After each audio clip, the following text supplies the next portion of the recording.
تیره شوې روژه کې به ډېر خلک و، دا روانو روژه کې هغه خلک نشته. کیدای شي زموږ د را روانه روژه اخیری روژه شي، هېڅ پته د حالاتو نه لګي.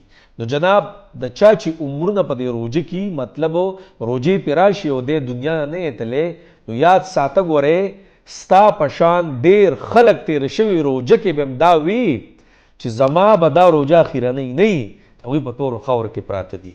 د دې د وجې نه روژه راله، ډېر مبارکه روژه ده. دا خپل ذکر اسکار خپل یو لیمټ پکې برابر کوي.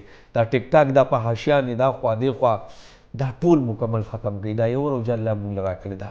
او ټیک ټاک څوک کوي، فیسبک یوټیوب څوک کوي، پلس پوینټ شیړئ، د دین اسلام پوسټونه کوئ، شیر کوئ، ګوره صدقه جاریه ده.